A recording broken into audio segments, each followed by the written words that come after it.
Buenas tardes. ¿Se me escucha?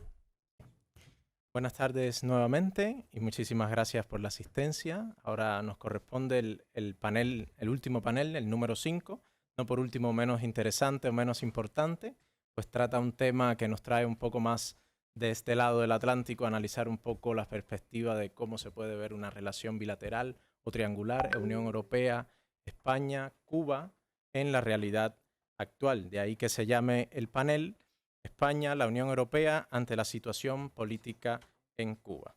Nos prestigian hoy por estar en el panel los profesores Carlos Vidal Prado, licenciado y doctor en Derecho por la Universidad de Navarra en 1987 y 1993 respectivamente, el catedrático de Universidad en Derecho Constitucional por la Facultad de Derecho de la UNED, vocal de la Junta Electoral Central y, entre otras funciones, ha sido coordinador y es coordinador del máster universitario en Unión Europea de la UNED y el doctorado del mismo nombre.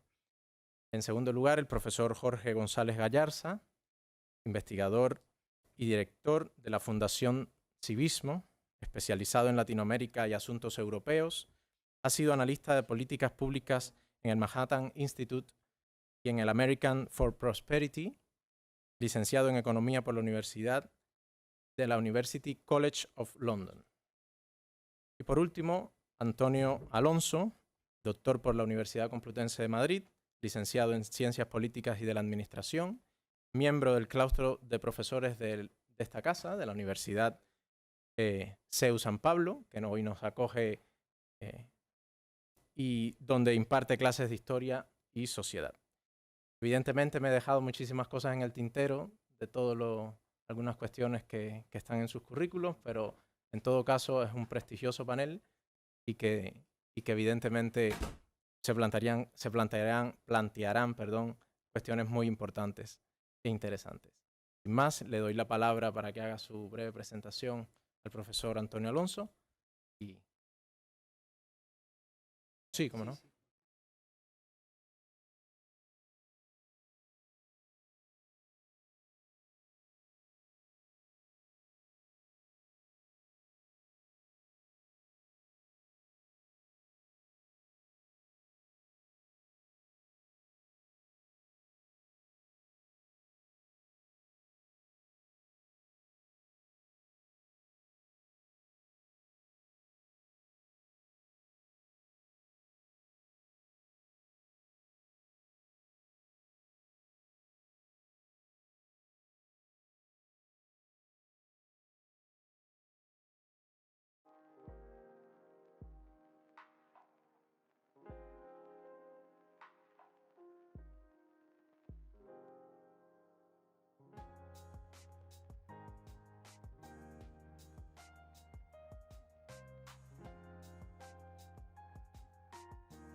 Perdonen la digresión, pero es que las cuestiones tecnológicas siempre nos dan lucha, batalla.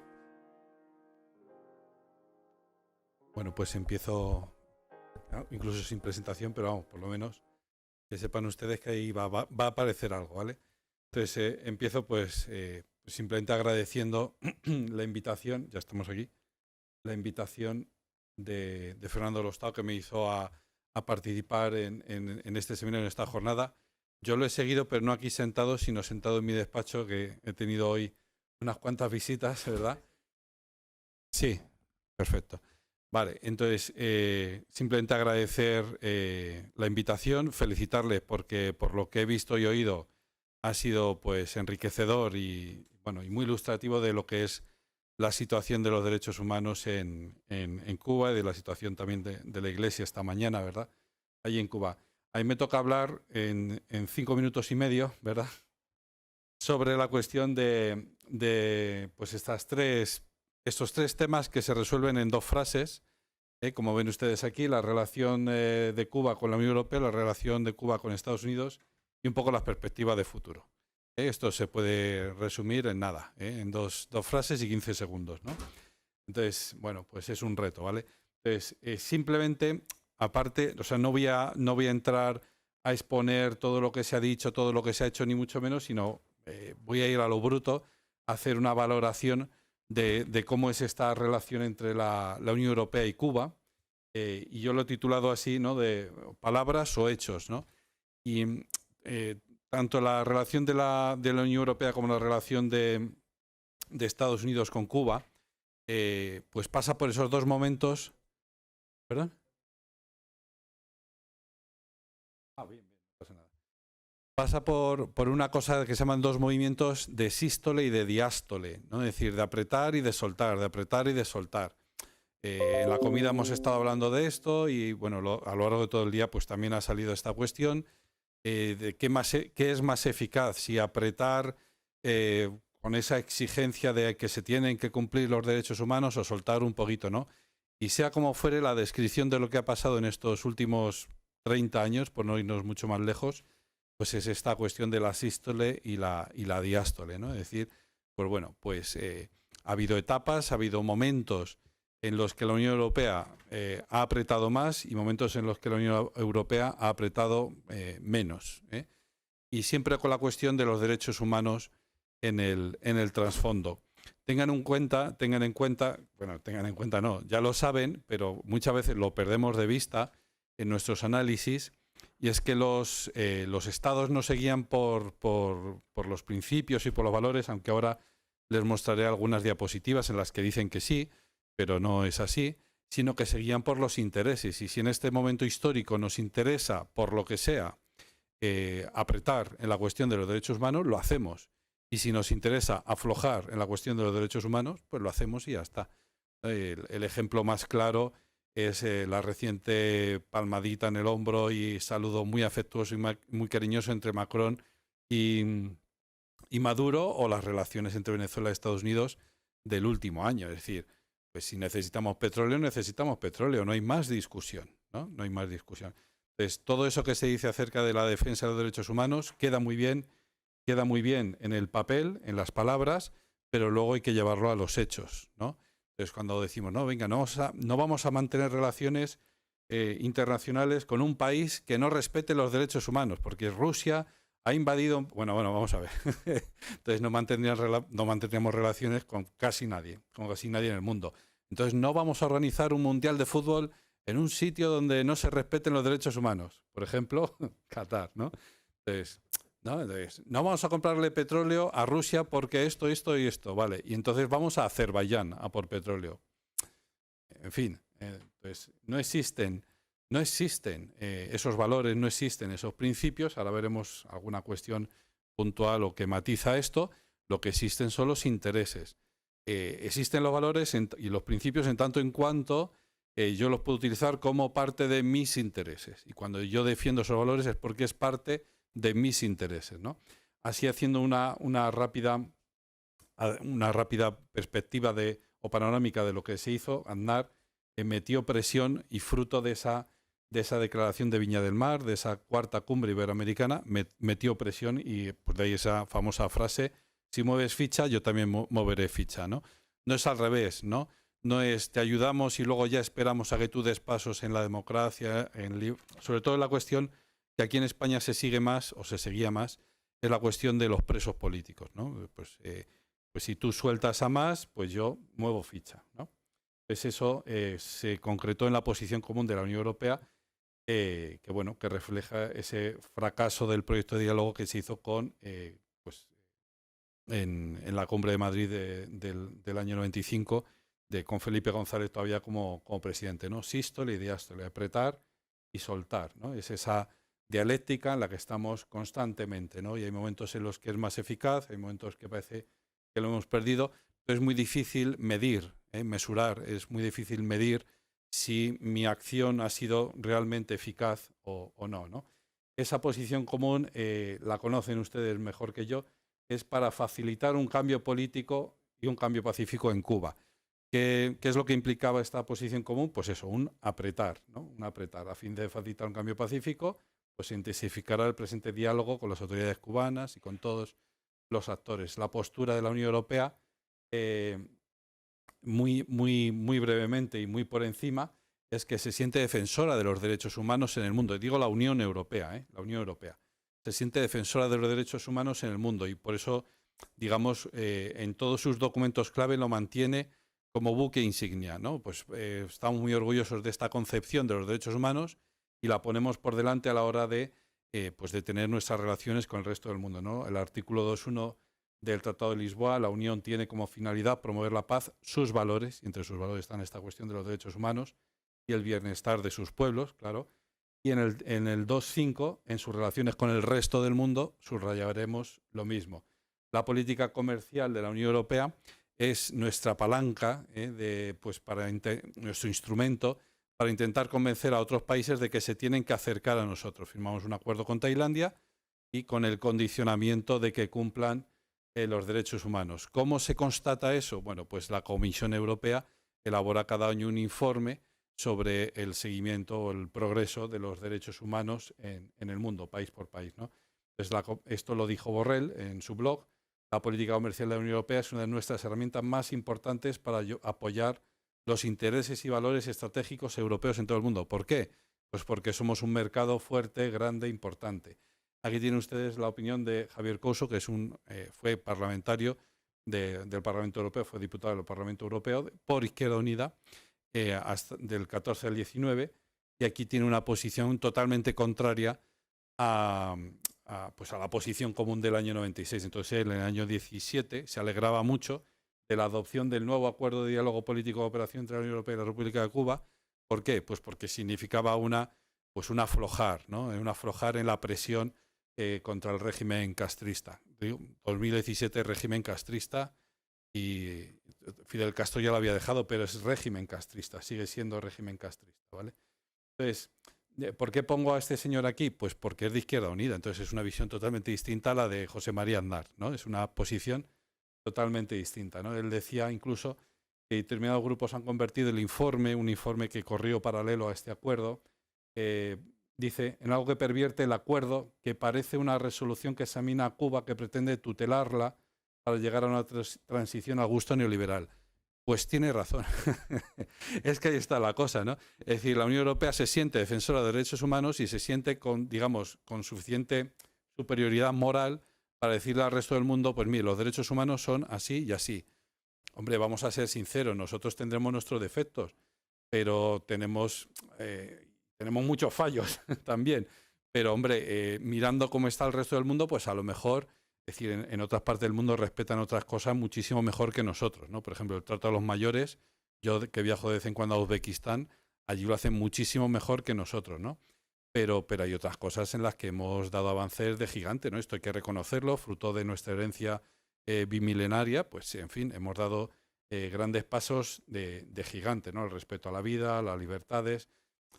Según lo estoy diciendo, me vienen a la mente excepciones, que es la tentación que tenemos nosotros. Pero viéndolo en global y en conjunto, pues yo creo hay que ser sinceros y reconocer que estamos bastante bien con respecto a lo que sucede en otros países del mundo, ¿no? Entonces, el Acuerdo de Diálogo Político y Cooperación del año 17 contenía estos tres principales objetivos: consolidar y fortalecer las relaciones entre las partes en el ámbito del diálogo político, la cooperación y el comercio, ¿vale? El diálogo político, entiéndase esta cuestión de ayudar a darle pasos al régimen hacia una transición hacia la democracia, ¿vale? Aquí he señalado, no sé si se verá, aquí la cuestión de la Agenda 2030, ¿vale? Pero cuando se incluye en el año 17 esta cuestión de la Agenda 2030, al final donde se va a medir si somos eficaces o no es esta cuestión de la Agenda 2030. Entonces, si Cuba acepta la Agenda 2030, ya tiene un tic. Ok, adelante. si va cumpliendo el objetivo 1, otro tic, y el 2 y el 3 y así, ¿no? Es una de las cuestiones que se le pide, aparte de esta también es fundamental, los acuerdos o seguir las reglas, las normas de la OMC, de la Organización Mundial del Comercio. ¿Por qué? Esto es, digamos, un sintagma que se utiliza mucho. Estamos en un orden internacional basado en normas. ¿En qué normas? En estas, en las de la OMC. Son las normas que se dictaron después de la Segunda Guerra Mundial y estas son las que hay que seguir, ¿vale? Entonces, OMC, las reglas de la OMC, la Organización Mundial del Comercio, y Agenda 2030. Y un ejemplo de Agenda 2030 es esta, ¿no? Independientemente de si se esté personalmente de acuerdo o no con esto, es la cuestión de ese código de las familias que es resultado de esta obediencia a esta Agenda 2030, ¿vale? Pues, un referéndum que para mí es extrañísimo. Yo cuando lo he leído digo, estas fechas tienen que estar equivocadas, porque el referéndum se celebró del 1 de febrero al 30 de abril. Yo me he perdido algo, o porque en mi pueblo los referéndums se hacen un día, ¿no? O mucho en dos. Pero bueno, así pues, en fin.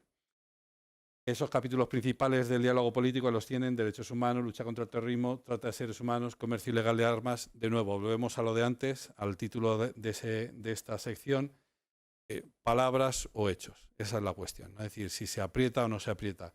Y hay poco apretar en algunos temas y se aprieta en otros donde pues, se tiene más interés, ¿no? Volvemos a la Unión Europea. En la estrategia de seguridad de la Unión Europea del año 16, la de Mogherini, ahí tenemos: en el espacio atlántico más amplio, la Unión ampliará la cooperación basada en valores e intereses compartidos. Esa expresión, share on values interests, tiene otra traducción por aquí, o tiene otra expresión que se usa bastante: we will engage in a practical and principled way, basada en principios. Y está constantemente, quédense con esta expresión, basado en principios, pragmatismo basado en principios, lo repite como 4 veces, 4 o 5 veces a lo largo del texto. Es decir, para remarcar, es algo importante.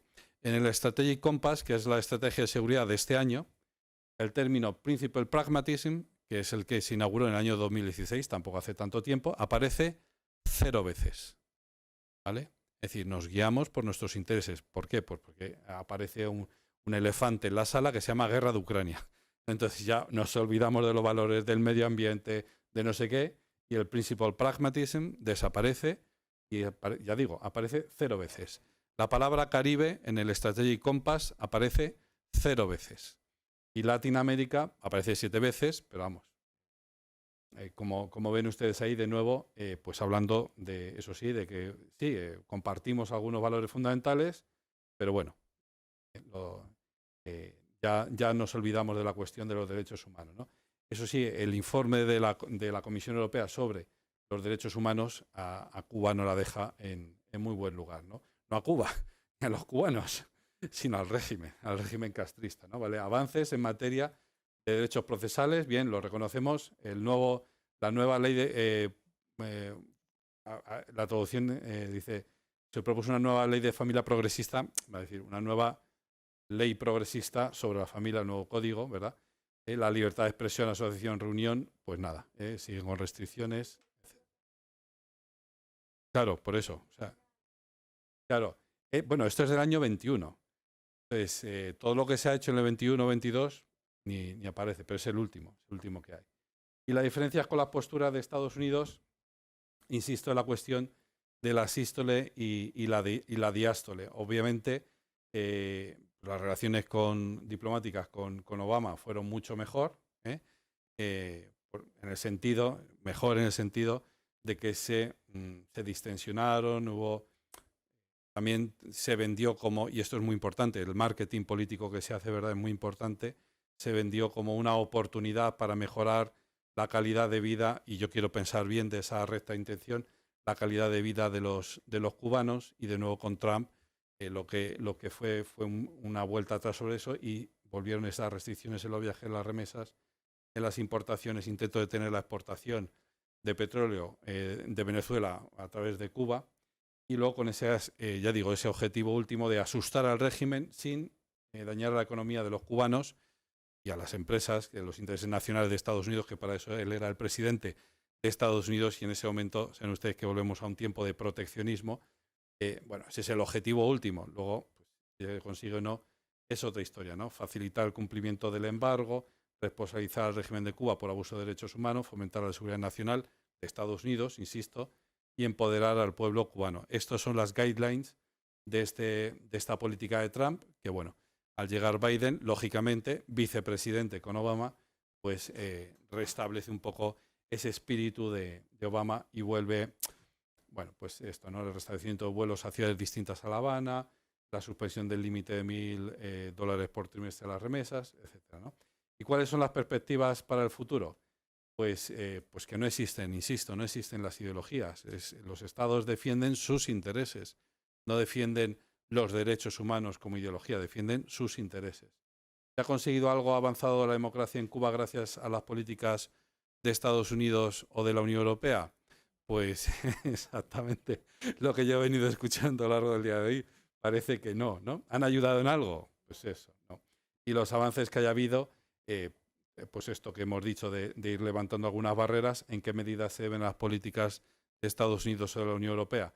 Eso es muy difícil de evaluar, ¿no? ¿Con qué criterios objetivos se puede medir eso, ¿no? Pues eso es muy difícil de valorar. Así que se lo dejo a ustedes que lo puedan hacer. Así que muchas gracias por la atención y si tienen preguntas, pues Muchísimas gracias, profesor Alonso. Les propongo dejar las preguntas para el final, para recoger así una ronda de preguntas en aras del tiempo y pasar muy bien traído este aspecto de las relaciones vistas como unas relaciones cíclicas, ¿no? Que se mueven entre cómo eso lo instrumentaliza para convertirlo y revertirlo en su permanencia en el poder. Y dejo esa idea para más adelante y le doy paso al profesor Carlos. Muchas gracias. Y gracias, sobre todo, la invitación se la debo a Leonardo, al que he conocido hace muy poco tiempo cuando ponía la diapositiva de Aznar. Fue el que logró la posición común. Y la cosa se empieza a complicar cuando con el gobierno de Rodríguez Zapatero, el propio gobierno de Rodríguez Zapatero empieza a mostrar sus dudas sobre esa posición común, ¿no? Y digamos que se sembró esa semillita que luego en 2016 acabó generando la derogación de la posición común y el nuevo acuerdo de diálogo político y cooperación entre la Unión Europea y Cuba. Ahí también influyó, creo, que la alta representante de la Unión Europea fuera Federica Mogherini y ahora está influyendo también que el alto representante sea Josep Borrell, porque siempre los que nos hemos dedicado a esto en algún momento, aunque yo hace tiempo, sobre todo en nuestras batallas de los años, a principios de los 2000, ¿no? Siempre hemos visto como más reticencias en los partidos de izquierda a decir claramente su posición con relación al régimen cubano. Es decir, que no le llaman dictadura. Es curioso porque recientemente Borrell sí que ha llamado abiertamente dictadura de Nicaragua, pero se cuidan en no llamar lo mismo a Cuba, ¿no? Entonces, el acuerdo quiso ser una especie de punto de inflexión y por eso esas declaraciones de Couso, paisano mío, como vamos, es el hermano, como sabéis, del cámara famoso que falleció, de José Couso, de Ferrol. Entonces yo soy de Ferrol, con lo cual y claro, por eso esas declaraciones, porque para ellos vencer o dar ese paso adelante con relación a la posición común era como por fin conseguir un objetivo, ¿no? Y el tema de la posición común, entras en la página web de la Comisión Europea y todos son como cosas muy bonitas y vamos a hacer todo esto y eso sí, como ahora ha dicho también nuestro moderador, el régimen se mueve muy bien en algunos ciertos ámbitos terminológicos, ¿no? Entonces, lo de la Agenda 2030, por ejemplo, les encanta. O sea, eso es algo que para ellos se sienten muy cómodos, ¿no? Porque es como das por supuesto lo de los derechos humanos y vamos a hablar ahora de la Agenda 2030, pero claro, falta la base, ¿no? Entonces, el acuerdo, capítulos principales del acuerdo que ha comentado ya Antonio. Por un lado está el diálogo político, la cooperación y diálogo sobre políticas sectoriales, el comercio y la cooperación comercial. Pero claro, lo que a mí me interesa es, y a los que estamos aquí, la parte primera, el diálogo político, que tendría que ser, entre otras cosas, sobre derechos humanos.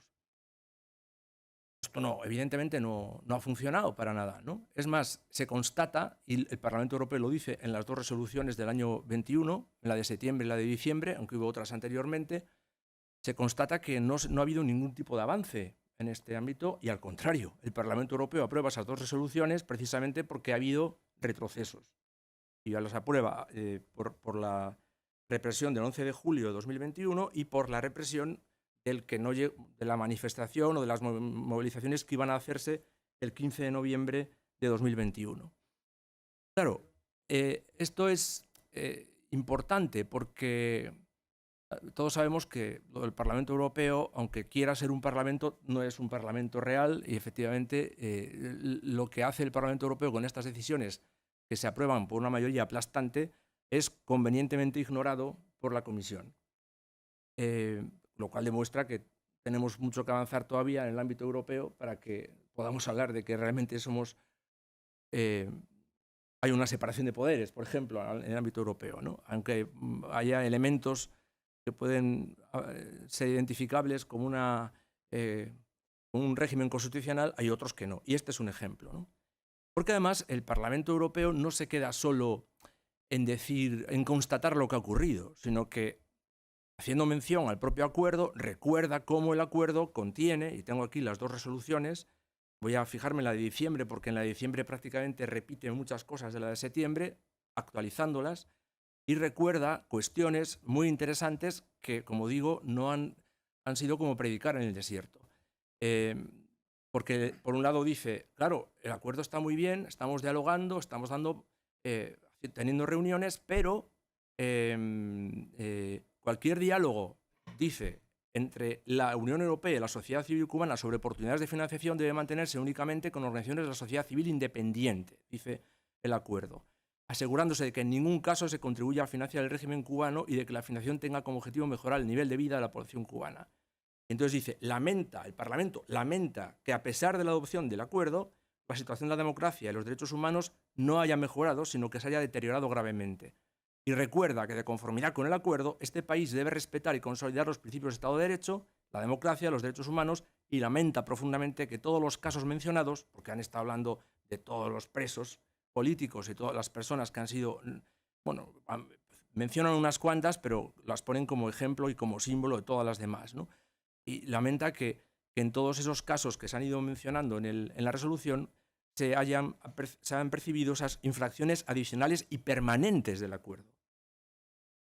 Y recuerda por segunda vez en 3 meses que el acuerdo incluye una cláusula de derechos humanos que es un elemento tipo esencial de los acuerdos internacionales de la Unión, por lo que ha dicho Antonio, que está siempre presente, que permite suspenderlo en caso de vulneración de las disposiciones relativas a los derechos humanos. Y reitera, porque ya había hecho el llamamiento, el Parlamento pide a la Unión Europea que active el artículo 85, apartado 3, letra B, para convocar una reunión inmediata de la Comisión Mixta a causa de esas violaciones del acuerdo por parte del gobierno cubano que constituyen un caso de especial urgencia que puede conducir a la suspensión del acuerdo por las violaciones continuas, graves y materiales de los principios democráticos y la falta de respeto de todos los derechos humanos básicos y libertades fundamentales establecidos en la Declaración Universal de Derechos Humanos, que son elemento esencial del acuerdo.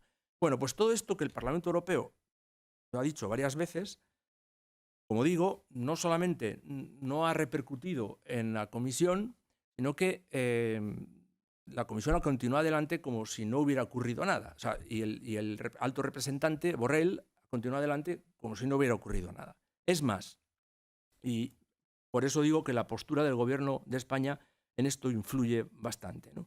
Yo creo que España tendría una oportunidad en la presidencia del segundo semestre de 2023 de hacer algo positivo en este sentido. No lo va a hacer. Es más, se está programando ya una cumbre de la Unión Europea con el CELAC, con la Comunidad de Estados Latinos y Caribeños, haciéndola coincidir con esa segundo semestre del 2023 y el gobierno de España no oculta para nada que va a incluir ahí, por supuesto, a Cuba, a Venezuela, a Nicaragua, a todos los que amablemente serán invitados y a los que se les va a dar una palmadita en el hombro, pero no se les va a exigir nada de lo que en teoría está escrito en el acuerdo, ¿no?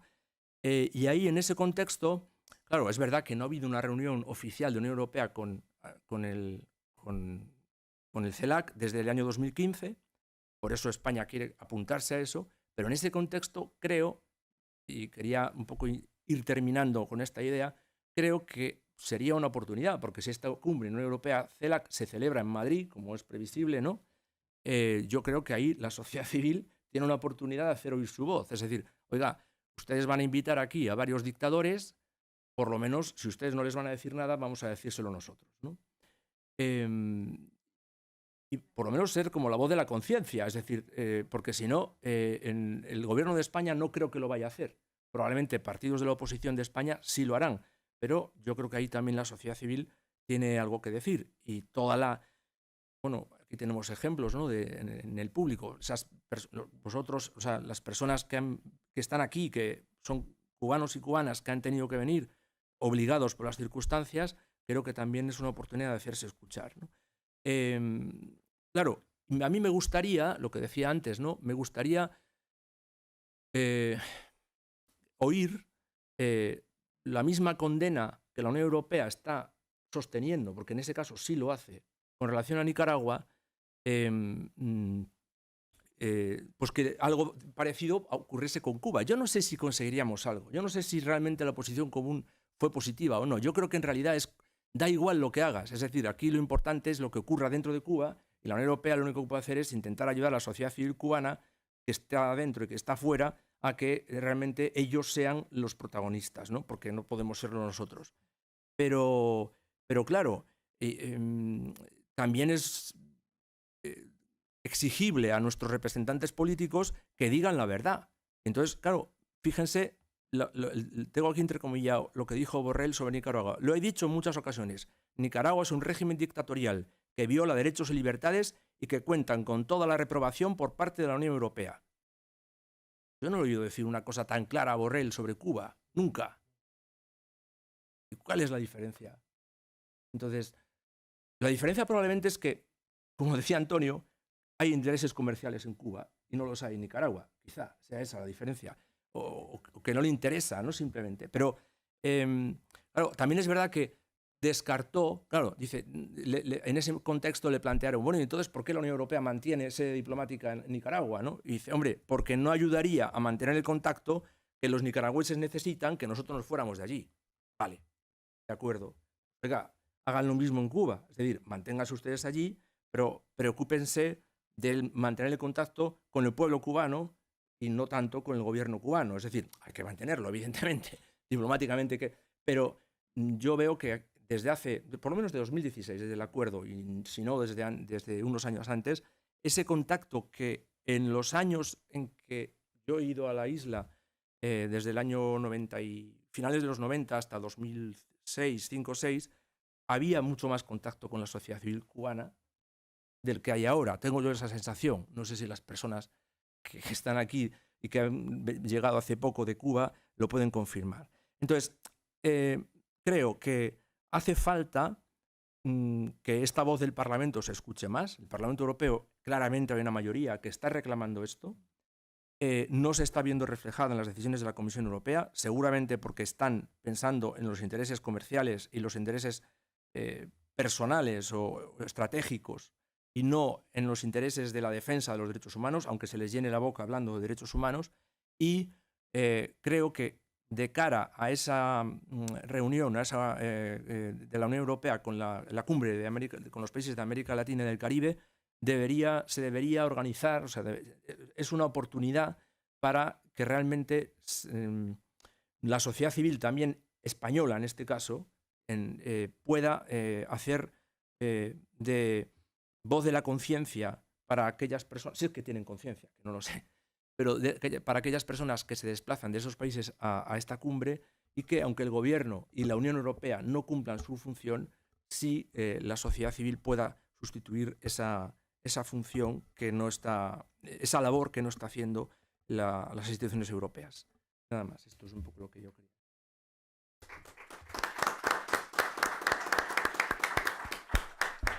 Daré las gracias al profesor Carlos y nuevamente muy bien traído el tema de las relaciones Cuba-Unión Europea vistos a través de España. Es decir, la importancia que tiene España, el rol que juega España en esas relaciones y de cómo esa relación no puede ni debe ser captada por un solo partido o por una sola fuerza política de un solo color. Es decir, que tiene que ser una relación vista más bien como una política de Estado, no solo partidista, porque si no entra a jugar factores de agenda interna que pueden enturbiar un poco lo que se quiera plantear. Por otro lado, no demeritar nunca el simbolismo que pueda tener el Parlamento Europeo para estas cuestiones, porque recuerdo toda la campaña propagandística del régimen cubano a lo interno, tratando de demeritar precisamente el papel y la función y el peso que tiene efectivamente el Parlamento Europeo dentro de las instituciones europeas. Y por otro lado, recalcar el tema de la constancia y la intensidad de las acciones en cuanto a estos regímenes. Es decir, no solo y no hacer diferencias o distinciones entre unos y otros, porque al final todos tienen una misma raíz en el autoritarismo y en el totalitarismo cubano. Por último, hacer un breve paréntesis sobre la relación especial de Borrell. Borrell visitó 4 veces La Habana. Yo lo conocí personalmente en 2 ocasiones cuando visitó La Habana Vieja. La última preparando la primera y única visita de Estado de un rey de España a Cuba. Y recuerdo que en esa visita, además del rey y el presidente del gobierno español, fue Miguel Fluxa Rosselló, que es el CEO de Iberoestar, a inaugurar nada más y nada menos que un hotel de lujo de 5 estrellas, el Packard, al final del Paseo del Prado en La Habana. Es decir, que cómo esas relaciones también no se pueden ver desde la óptica del prisma político, netamente político, de derechos humanos, y cómo la economía también y los intereses comerciales entran a jugar un papel. Y sin más, le doy la palabra al profesor Jorge. Bueno, muchísimas gracias a todos, en particular a José por su amable invitación a este importante encuentro, también a Arturo por su hábil moderación y sobre todo a don Carlos y a don Antonio por la clarividencia de sus ponencias, por ofrecer soluciones y por sus aportaciones a este debate. Lo primero, también disculparme por el retraso. Vengo pitando de una reunión de la Comisión Delegada de la Fundación Civismo, que por cierto se complace en ser patrocinadora o copatrocinadora de este encuentro.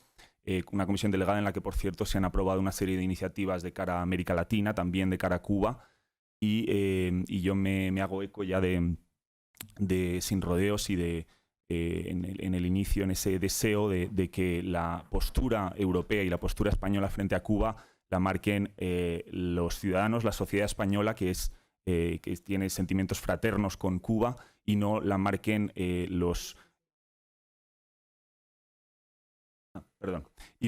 bueno, pues en fin, las cadenas hoteleras como la que acabas de mencionar, Arturo. Bueno, yo quisiera hacer más que nada un ejercicio un poco de lógica para tratar de desgranar, de explicar un poco cuál es el argumentario de cada uno de los campos en este debate, ¿no?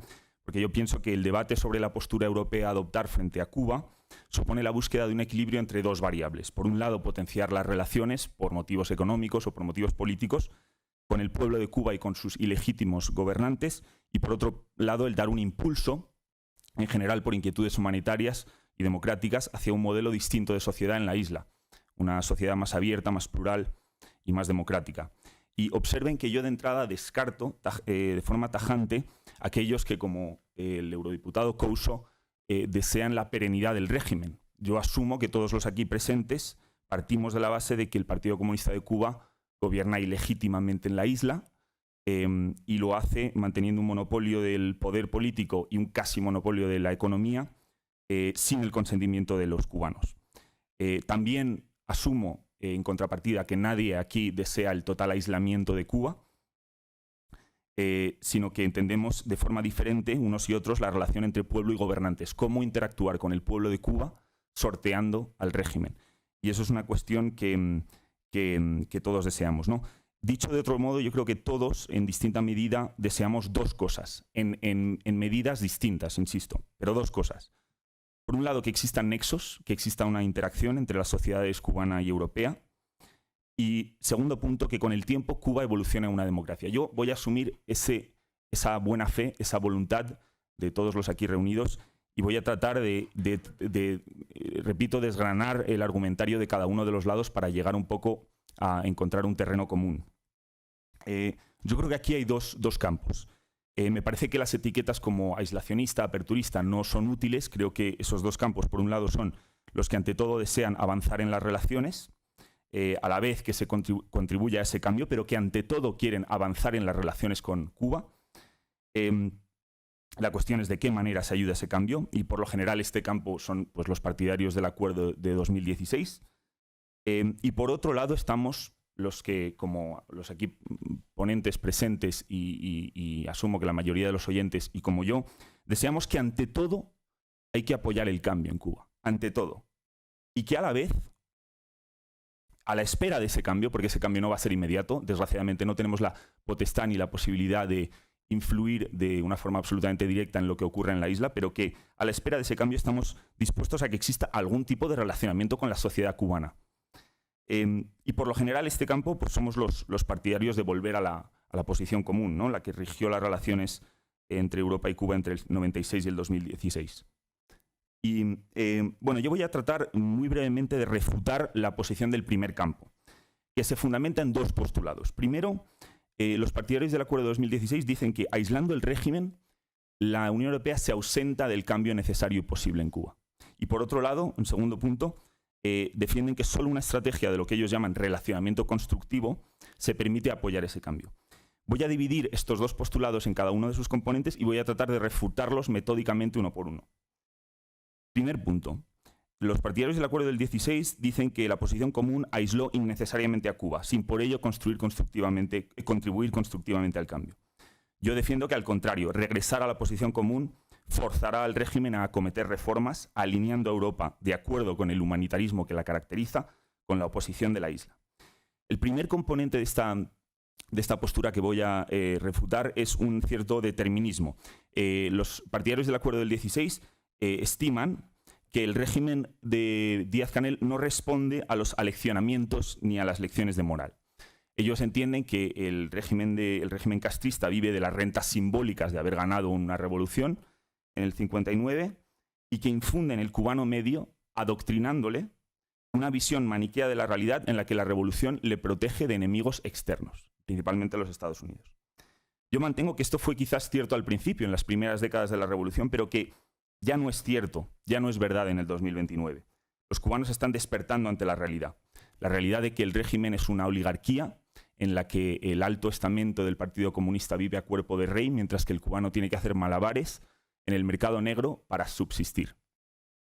Yo creo que el régimen es muy sensible a este cambio, en la opinión, y teme un fenómeno de estallido social.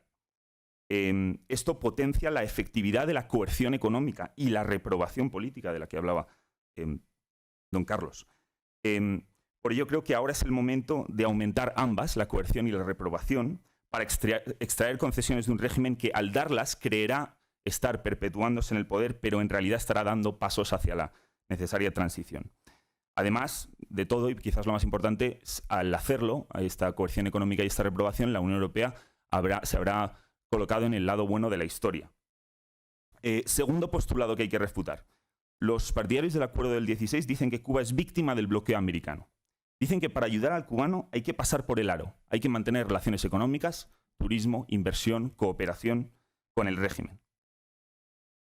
Bien, yo lo refuto porque digo que Cuba no es del tercer mundo por el bloqueo americano, aunque éste haya brindado al régimen el lujo de tener un chivo expiatorio para desviar la atención de su imposible modelo.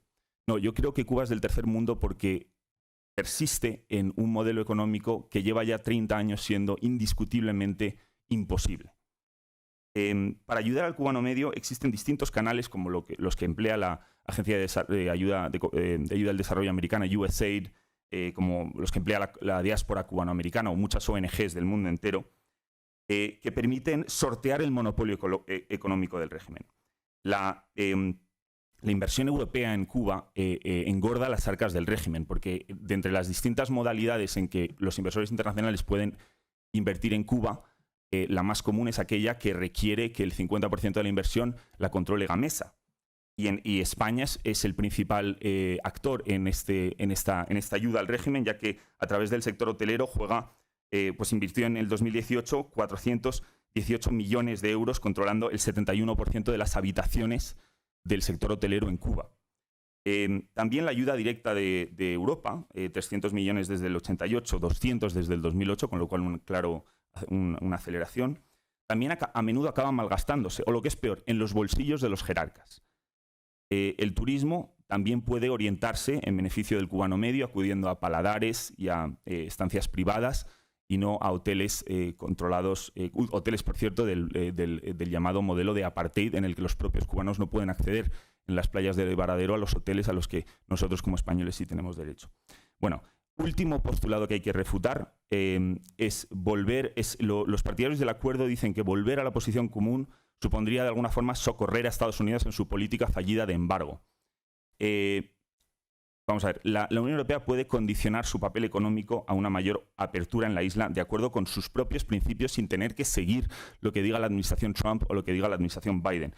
Y sin caer en los aspectos más duros de la legislación americana que no tenemos por qué acatar. De hecho, no lo acatamos porque, como sabéis, la Unión Europea lleva desde el acuerdo del 16 amenazando con pleitearse en la Organización Mundial del Comercio contra los Estados Unidos por los capítulos 3 y 4 de la ley Helms-Burton, que es la ley que permite que propietarios de viviendas, de edificios expropiados en el 59 demanden a las empresas europeas que hoy en día operan en esos espacios. Con lo cual, yo creo que este tipo de legislación americana tan coercitiva, tan unilateral, tan extraterritorial, no tiene por qué ser parte de la solución europea. Como tampoco, por ejemplo, tampoco ayudaría a Cuba a categorizar al régimen como state-sponsored terrorism, como un régimen que apoya al terrorismo. Tampoco es necesario esos excesos, pero precisamente la oposición cubana anhela que Europa juegue un papel propio, de acuerdo a sus propios valores y principios, en defensa de la democracia, y yo creo que podemos ser parte del cambio jugándolo. Y ya muy brevemente, el segundo, digamos, pilar argumentativo de los partidarios del acuerdo del 16 es decir que solo ahondar en este acuerdo nos permitirá ser parte del cambio necesario. Yo pienso, al contrario, que el acuerdo del 16 fortalece al régimen y aleja el horizonte de la transición. Primer punto. Los partidarios del acuerdo dicen que relacionarse no supone legitimar el régimen, sino que permite a Europa jugar un papel en su modernización y apertura, sentando en la mesa a la oposición. Falso. Como bien decía antes don Carlos, el acuerdo del 16 concede el imprimatur europeo. Cuando la Unión Europea negocia con Cuba cualquier tipo de acuerdo, de memorando de entendimiento, cualquier tipo de cooperación bilateral en todas las materias que habéis desgranado mis dos compañeros ponentes, se le da una cierta legitimidad, sobre todo porque hablar de agricultura ecológica, desarrollo sostenible, hablar de turismo, supone no hablar de derechos humanos. Con lo cual, bueno, y por supuesto todos los demás áreas, como áreas absolutamente testimoniales con Cuba, como por ejemplo hablar con Cuba de la proliferación de las armas de destrucción masiva. Uno de los capítulos del acuerdo de las áreas del acuerdo del 16. Bueno, yo mantengo que en la práctica el establecimiento de un diálogo sobre derechos humanos con el régimen supone aislar a la oposición. Lo dice la propia oposición. Y porque mantiene una farsa de interlocución mientras los presos políticos siguen en las cárceles. Y yo insisto, el modelo aquí no tiene por qué ser la derecha cubano-americana, sino el propio Obama, que al reabrir relaciones se reunió con la oposición sin advertir al régimen. Ese es el tipo de estrategia que tendríamos que hacer. Ante todo, mantener una interlocución con la oposición. Y yo creo que, y ya como último punto, los partidarios del acuerdo del 16 dicen que la ayuda europea se canaliza hacia el pueblo cubano, y eso es falso. El acuerdo del 16 supone aceptar las reglas del juego económico que impone el régimen, en las que prácticamente toda inversión extranjera necesita el 50% de participación de Gamesa, y la inversión y la ayuda europea se acaban en muchos casos en los bolsillos de los poderosos. Con lo cual, como conclusión, y ya acabo, Arturo, y muchas gracias de nuevo por tu hábil moderación, yo como aludía antes, don Carlos, yo sí que creo que el Parlamento tiene que jugar también un papel absolutamente esencial. Hay que invocar este artículo 85.3b del acuerdo por violación de la cláusula de derechos humanos. La represión del movimiento de julio del año pasado nos brindaba la oportunidad de invocar esa cláusula. Y creo que también hay que tener en cuenta el contexto transatlántico. Con la administración Biden urge alinear las posturas transatlánticas para lograr una mayor coordinación y efectividad. Tras la relativa flexibilización y apertura de la administración Biden, ahora le toca a Europa dar un pasito de endurecimiento para unificar las posturas. Creo que en Cuba se está gestando algo que parecía imposible solo unos años atrás. El régimen se tambalea y el pueblo despierta. Y creo que Europa puede asestarle el golpe definitivo. Y como decía, y volviendo un poco al papel que debe jugar el Parlamento Europeo, como decía Osvaldo Payá al recibir el premio Sájarov en, creo que fue el año 2000, no sé si fue ya no recuerdo, 2005, dijo una cosa: la noche no será eterna, la noche no será eterna. Muchas gracias.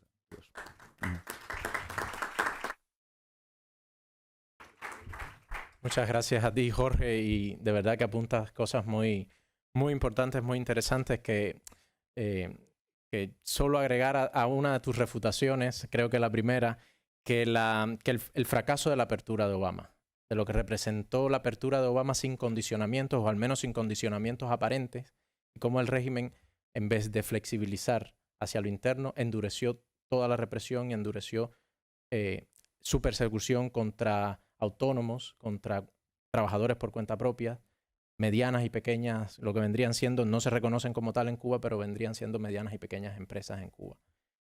También apuntar que, como bien dices, el total aislamiento de Cuba no lleva a ningún sitio. Y lo que siempre se debe pedir es un acompañamiento, una ayuda, y no dejar a Cuba sola. Y no dejar a los cubanos solos, no solo a Cuba. Lo que sí no se puede aislar es a la oposición, como se ha venido haciendo.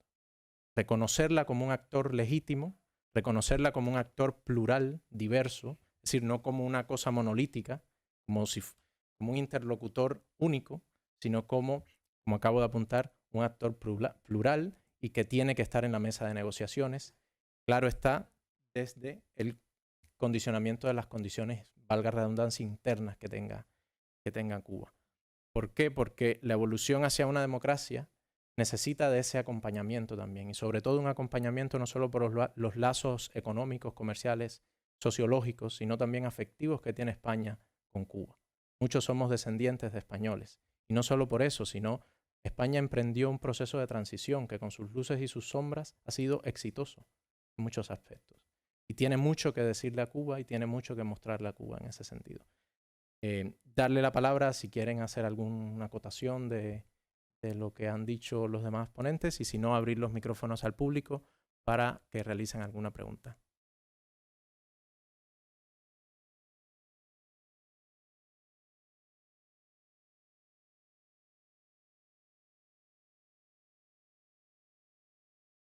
Buenas tardes y gracias por las intervenciones muy sugerentes.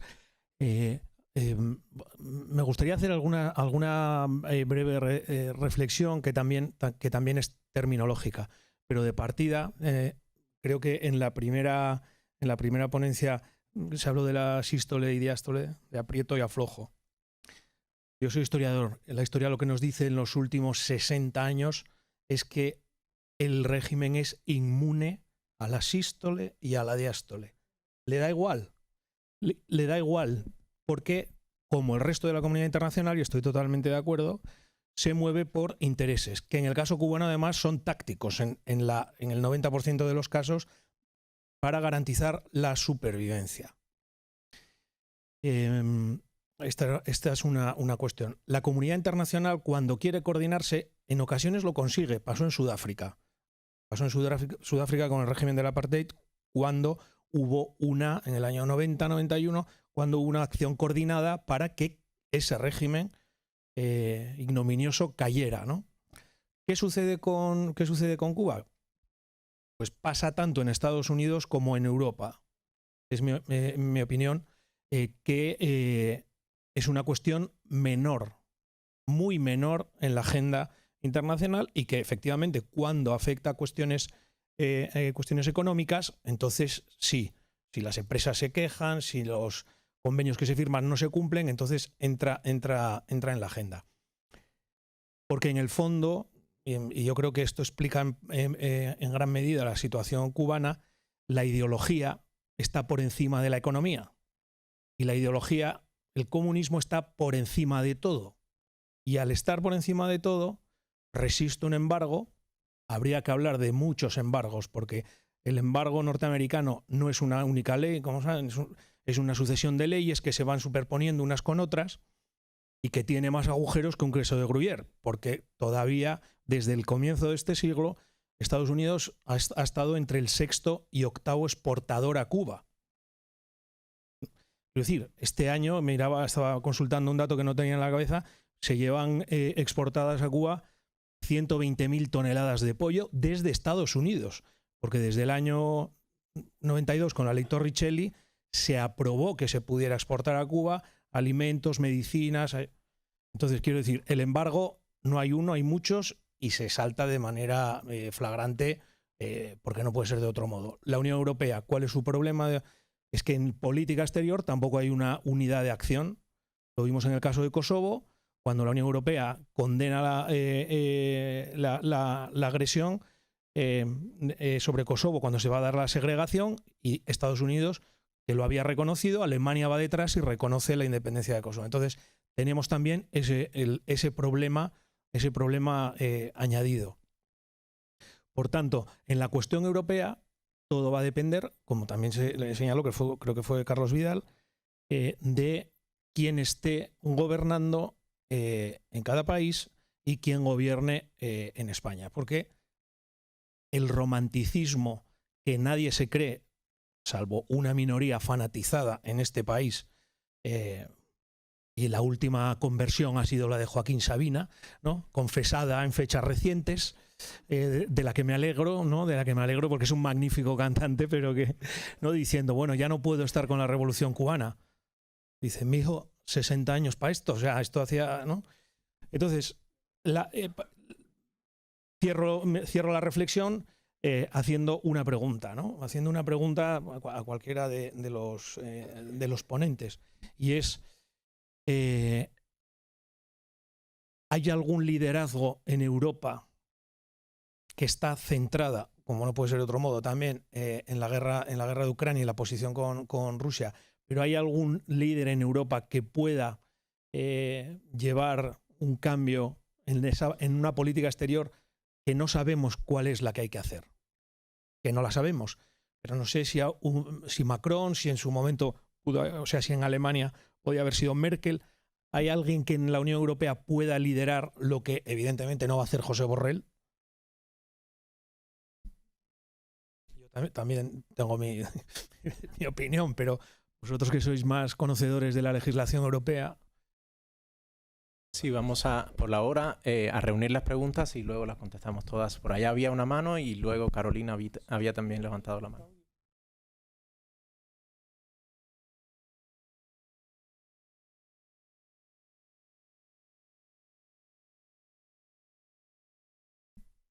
Buenas tardes. Entiendo que el marco de este panel es la Unión Europea, pero me parece que es un gigante a abrazar. Entonces voy a ir a un David más pequeñito, que me queda más cercano, siendo residente incluso de España. Pues bueno, hablaré de España. En marco este evento sucede en el marco de algo que está aconteciendo en Cuba ahora, que es la Feria Internacional de La Habana. Y bueno, como ingeniero, y además me interesa mucho la parte del procesamiento de datos, entonces como que siempre estoy viendo esos números, voy a dar un dato curioso, que es el índice de los países en esta Feria Internacional de La Habana. Se hace un folleto, cada país tiene varias hojas de la cantidad de stand que tiene en esa feria. Cuba, evidentemente, país local, abarca de la página 31 a la 90. Un montón de empresas cubanas. El que le sigue es España, de la página 92 a la 125. ¿Cuántas empresas españolas están en Cuba en este momento enriqueciéndose, lucrando a costa del dolor de un pueblo? ¿No? Un poco duro, ¿eh? Pues bueno, eso está un poco duro. Y le siguen muy pocos países de la Unión Europea con 5 o 6 páginas. O sea, España, que es el segundo, y perdón la comodidad que tengo la columna un poco jodida, para los años más me han caído antes a pesar de la juventud. España es el segundo país, Cuba es el segundo país que más dinero le debe a España después de Grecia, la deuda externa que tiene España. Algo a mí me parece que preocupante, ¿no?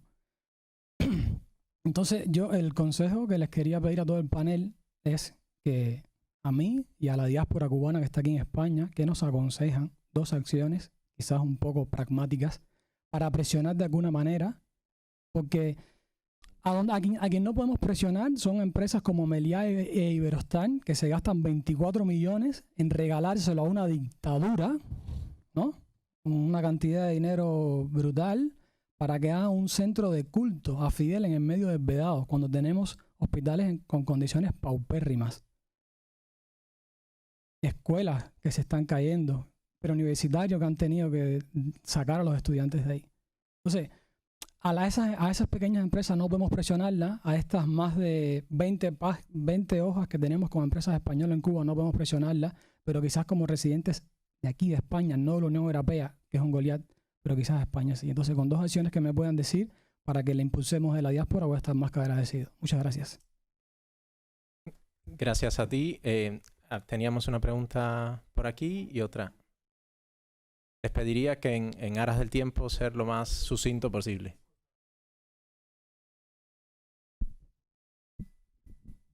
Se ha comentado que sería urgente alinear las posturas de Estados Unidos y de la Unión Europea sobre Cuba. A este respecto, ¿sobre qué versan y a dónde quieren llegar las negociaciones o conversaciones que hay en estos momentos entre Estados Unidos y Cuba? Rápido, igual. Primero, muchísimas gracias a ustedes. Yo casi siempre me encuentro en una posición de desesperanza en relación a la Unión Europea, a Cuba, a España en particular, pero escuchándolas a ustedes hablar desde aquí, desde la Academia Española, me trae un poco más la esperanza porque veo que hay un nivel de comprensión enorme y de solidaridad. Sobre el acuerdo de cooperación, solamente un insight. El tema es que la Unión Europea queda muy mal porque no está cumpliendo el acuerdo. O sea, ¿cómo puede dar cuentas a sus ciudadanos de credibilidad y confiabilidad cuando no respeta ni los propios acuerdos que firma? No solo porque no respeta el artículo 85, creo que es, de derechos humanos, sino también porque en términos de cooperación estrictamente se dice en el acuerdo que va a ser a la sociedad civil y sin embargo quienes reciben. Yo no conozco a ninguna organización, por cierto, de la sociedad civil, ni de ayuda a los presos, ni feminista, ni ecologista, ni animalista que haya recibido un centavo de la cooperación española.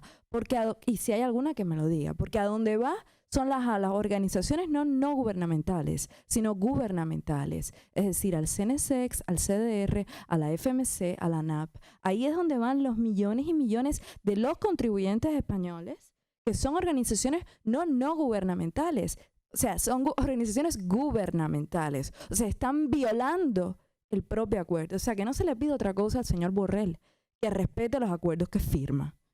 Y esto es un elemento muy importante porque también está hablando de la propia credibilidad de la Unión Europea, ¿no? Incluso ante sus propios ciudadanos. Sobre qué se le podría pedir a la Unión Europea, ¿no? Quisiera con Cuba, porque efectivamente ni la SISTO ni la DIASTO le parece que ha funcionado. Y como me decía Juliana Ravelo, muy asertivamente, más bien parece que lo ha propulsado, como si fuera un corazón, ¿no? Que bombea al régimen, ese movimiento de sístole y diástole. Yo últimamente pienso mucho en las palabras de un expreso político de la Unión Soviética, Nathan Sharansky, que quizás muchos de ustedes conozcan, en un libro sobre la libertad que tiene, se llama On Freedom, y tiene un título más largo que ahora no recuerdo con exactitud.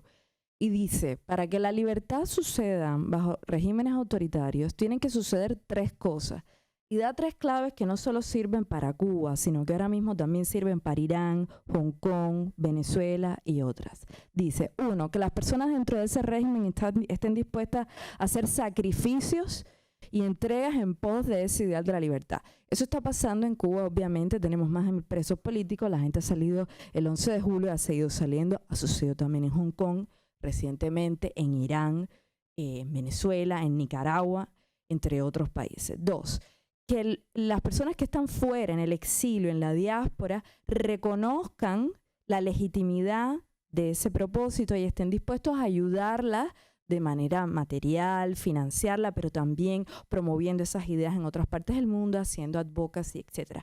Eso también está sucediendo. Por eso Leonardo Fernández Otaño ha organizado este día de hoy y otras muchas cosas, y también sucede con los exilios iraníes, venezolanos y de Hong Kong. Y tercero, y es lo que no sucede, que las democracias del mundo condicionen, las palabras son buenísimas, condicionen sus relaciones con las dictaduras, los autoritarismos, a concesiones específicas en materia de derechos humanos, civiles y políticos. Porque no es la cooperación por la cooperación, no es el diálogo por el diálogo, no es vamos a abrir los vuelos porque vamos a hacer menos malo que Trump, o vamos a hacer... No. Y pongo un ejemplo muy concreto del caso norteamericano, pero podríamos tener muchos para el caso europeo. El régimen cubano. ¿Usted quiere más vuelos a Cuba? Ok. ¿Usted quiere turistas, vuelos más, no? American Airlines. Ok. En esos vuelos se monta todo el mundo, también los defensores de derechos humanos cubanos, que es un caso que está pasando que no nos dejan abordar los aviones. Son concesiones específicas. ¿Usted quiere más? Exacto. ¿Usted quiere más cooperación académica, cultural? Bueno, en las universidades cubanas no se pueden expulsar profesores ni estudiantes, ni... Usted quiere, usted no está dispuesto a hacer esas concesiones, pues no hay dinero, no hay cooperación, no hay arreglo, no hay diálogo. Pero diálogo por diálogo, porque sí, porque vamos a cooperar, porque entonces en un futuro tú me prometes que vas a... No.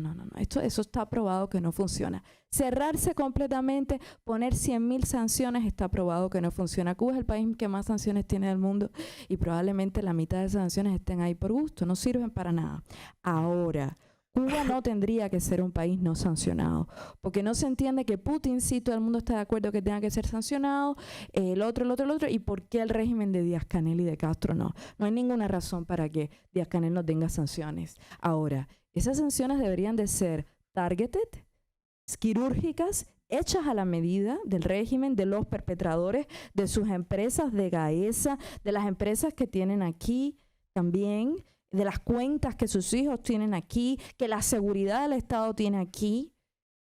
Carolina, no quisiera cortarte porque es muy interesante todo lo que está diciendo, pero y no probablemente y ahí abusar de la Europa amabilidad de nuestros huéspedes. y probablemente ahí Europa también podría hacer mucho, porque tampoco esas sanciones tienen por qué ser unilaterales de Estados Unidos, tendrían que ser multilaterales, y cuando esto sucedió, el régimen de la apartheid, por ejemplo, en Sudáfrica, duró muy poco. Entonces, recapitulando rápido, sería Arturo, en 4 sentidos. Dos situaciones muy puntuales. En mayo de este año a mí se me expulsó de la Universidad de La Habana, donde cursé el doctorado en Ciencias Históricas, y febrero. Y yo hice todos los procedimientos legales habidos y por haber en silencio, Entre ellos fue informar a la Unión Europea.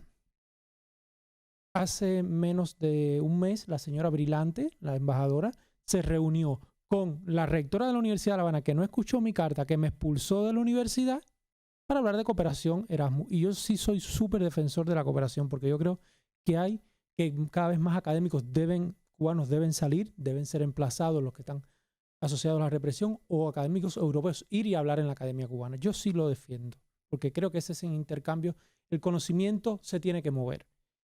Y lo otro fue que el académico que fue el artífice de mi expulsión fue invitado a la Universidad de Hamburgo. Yo le escribí a la universidad, no le escribí diciendo que no silenciaran la voz del académico, sino que invitaran a académicos de la sociedad civil. Me quedé ignorado por meses. Lo único que me dijeron que que Cuba no es un estado totalitario. Yo les respondí, parece que ustedes no vivieron en el este europeo. Bueno, darle las gracias a todas las preguntas. Pasamos rápido la palabra al panel por si quieren hacer alguna precisión. Yo una cosa muy rápida por alusiones. Cuando hablo de la sístole y de la diástole, obviamente a lo mejor no se me ha entendido, a lo mejor yo me he expresado mal, es el movimiento del corazón. Y entonces el movimiento del corazón anima a todo el cuerpo, cuidado. No, sí, ya. Pero quiere decir que anima, anima a todo el cuerpo. ¿Qué significa esto? Que intenta ayudar al pueblo cubano, pero obviamente también ayuda al régimen castrista, porque cuando sube la marea, suben todos los barcos, ¿no?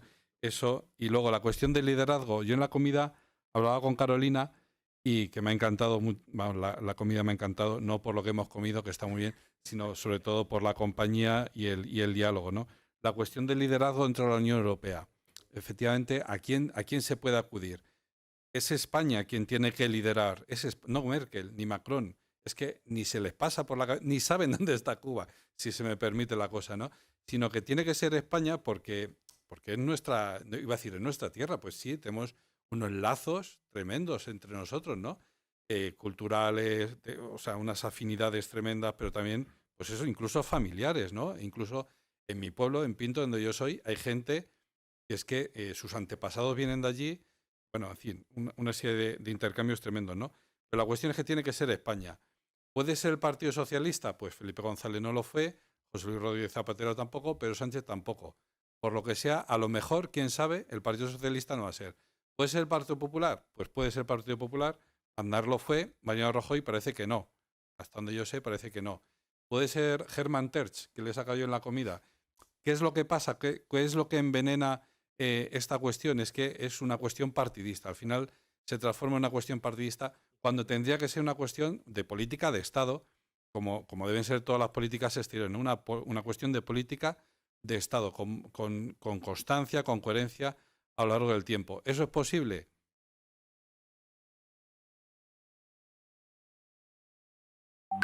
Yo no solo quería dos cosas. Estoy de acuerdo en lo de que si el liderazgo no viene de España, no va a venir de ningún sitio, porque no creo que ningún otro líder europeo, aunque tú y yo sabemos que la República Checa en su día y algunos otros países de la Europa del Este estaban mucho más colaboradores que la propia España, ¿no?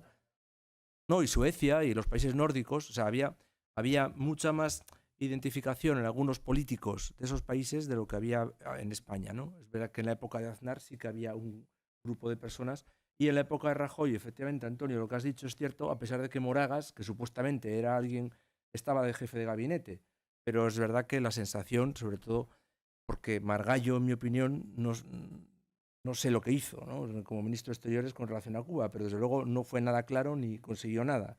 Fue una posición de paños calientes que yo no la entendí nunca, y desde luego ya con el siguiente ministro, pues menos todavía, ¿no? Bueno, pero vamos, yo no sé, tampoco tengo ninguna confianza, y enlazo con lo de Antonio, en que si hay un cambio si el gobierno sigue el actual, como además si sigue el actual va a seguir con los apoyos que tiene, no va a haber ningún cambio, salvo a peor. A mejor no va a haber. Si hay un cambio de gobierno, tampoco tengo muy claro que lo vaya a haber, porque no le veo o sea, no veo a nadie en el equipo de Feijóo que le dé la importancia que tiene a esto. Y lo siento si soy demasiado pesimista, pero es la impresión que tengo, ¿no? Y bueno, y conozco gente en ese entorno. Es decir, que... Y luego alguien ha dicho lo de la credibilidad, creo que era Carolina, ¿no? De la Unión Europea. Yo es que creo que ahí tenemos un problema, la credibilidad y la confiabilidad de los ciudadanos, ¿no? Y cuando hacen esto, lo comentabas, yo creo que tanto de la Unión Europea como de España. Con relación a España, sí que puede haber gente que se sienta más molesta. Yo creo que en España hay más sensibilidad sobre este asunto en el ámbito de la sociedad civil.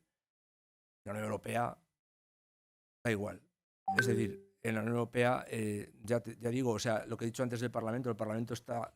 Es que esta contundencia de estas resoluciones de parlamentarias, que fueron 400 votos de 700, o sea, una mayor, y solo 150 en contra de estas resoluciones, con lo cual la resolución del Parlamento aparentemente es tan abrumadora que la Comisión Europea debía haber escuchado, no lo ha hecho, pero ningún ciudadano europeo se ha enterado de esto, a salvo en España algunos, ¿no? Pero a nivel europeo creo que esto es irrelevante, lo ha dicho Nacho antes, o sea, es una anécdota, ¿no? En este contexto. Y a mí me ha gustado, o sea, lo que ha comentado Carolina del diálogo con condiciones, pero el problema le veo a las empresas, lo que decía quien ha intervenido antes, ¿no? Yo creo que al final, incluso con Aznar, eso era un límite que nunca franqueó el gobierno Aznar. Es decir, que al final los intereses económicos de esas empresas son sagrados para los gobiernos, porque en cierto modo necesitan tener una relación amable con ese sector empresarial, ese y otros, pero ese es entre otros, ¿no?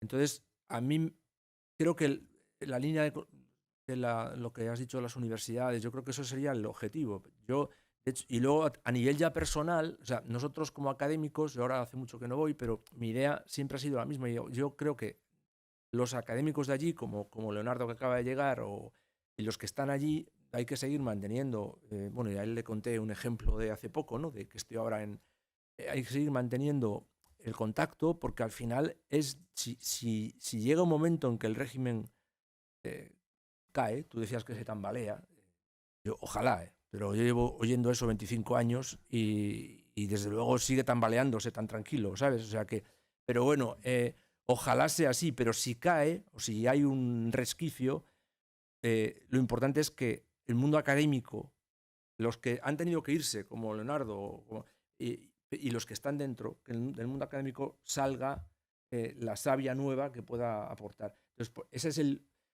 la esperanza en la que yo me he movido cuando he tenido esos intercambios académicos, o los sigo manteniendo, ¿no? Porque son gente que... Bueno, el único cambio que he notado, y eso quizá esto es lo optimista, es que por primera vez he hablado con colegas míos constitucionalistas cubanos, o incluso en la revista que dirijo, que ahora se va a publicar, la revista Derecho Político, que es una revista jurídica importante en España. Ahora vamos a publicar un artículo sobre las últimas reformas en la Constitución cubana, y el artículo es bastante crítico, y está hecho por un cubano. Es verdad que ahora está en México porque ya tenía problemas en La Habana, pero he hablado con su entorno, el que sigue en La Habana, y por primera vez me he encontrado con que hablan abiertamente contra el régimen, cosa que antes no me ocurría. Es decir, que entre líneas te podían decir algo, pero no me ocurría. Entonces, esa es la esperanza que yo veo, ¿no? O sea, que esa gente más joven, en cuanto de verdad ese tambaleo del régimen se confirme, pueda ser la savia nueva que permita despertar hacia la democracia. Perdón, porque me igual mucho. Yo tengo poquísimo que aportar a las brillantes preguntas del público. Lo único que diría quizás es que a la hora de tratar de ubicar a los distintos países europeos y sus posturas frente a Cuba, creo que como hoy en día en Europa colegislan, por un lado el Consejo y por otro lado un ente supranacional, donde los comisarios responden ante la presidenta de la Comisión, con lo cual no representan a sus países, con lo cual es muy difícil ubicar a los países. Yo lo que sí que creo que es determinante es quién vota en las Naciones Unidas cuando anualmente Cuba presenta una resolución condenando el bloqueo americano. Y los que salen ahí, los que votan en contra de esa resolución, son Europa Central y Oriental, de los que nos interesan a nosotros miembros de la Unión Europea. Europa Central y Oriental, principalmente Hungría, Chequia y Polonia. Y creo que de cara a reformar esta postura y a endurecerla, es clave que se acompasen o que se sincronicen esos países de Europa Central y Oriental con un gobierno liberal conservador en España, que es trágico que hoy en día la defensa de una Cuba libre vaya de la mano de una postura política. Tendría que ser una especie de pacto de Estado, de posición transversal de la sociedad española en su conjunto, pero es absolutamente esencial que se sincronicen esas dos. Creo que el contexto en América Latina tampoco ayuda, porque hemos perdido en Brasil, hemos perdido en Chile, hemos perdido en Colombia, y son gobiernos que no van a oponerse al veneno que inyecta el régimen castrista en toda la iberosfera. Eso es algo que hay que constatar. Y luego me ha interesado mucho lo que decías en cuanto a tengo a todas las cadenas hoteleras españolas. Las voy a en orden, bueno, no en orden, sino que las tengo aquí en orden, no sé en qué orden, pero las tengo aquí: Meliá, Iberostar, H10, Blau, Valentín, Sercotel, Roc, Vilive, Barceló y NH. Las cadenas hoteleras que operan en Cuba. 29.233 habitaciones, el 71% de las habitaciones en Cuba. ¿Dónde está la democracia? ¿Dónde está la rendición de cuentas corporativa en España? En Estados Unidos son mucho más... es verdad que también hay mucha opacidad porque las empresas donan a causas políticas o tal, pero también tienen que rendir cuentas ante los consumidores. Yo me pregunto por qué no lo hacemos en España. Y yo recuerdo, por ejemplo, en la reapertura de Obama, me pilló en ese momento, yo estaba de pasante en el Senado americano y recuerdo trabajando para un senador republicano que en su momento votó expresó su apoyo a la iniciativa de Obama porque en su estado, que era Montana, había una serie de grupos cárnicos, agroalimentarios cárnicos, que querían vender, porque saben que van a generar un enorme beneficio en Cuba porque es una isla hambrienta. Con lo cual, yo creo que hay que... y esto es una cosa de la sociedad civil, es decir, la sociedad española tiene que visibilizar la causa de los cubanos que viven aquí y de los cubanos de la isla. Hay que hermanar las causas. Es muy triste que sea una causa tan marcada políticamente, es decir, que parece que solo interesa al centro derecha o a la derecha, pero hay que visibilizarlo y tiene que ser la sociedad civil. Eso es lo único que tengo que aportar. Nuevamente darle las gracias a los panelistas y a los invitados en general de todo el evento, al público y sobre todo a la Universidad CEU San Pablo por la invitación.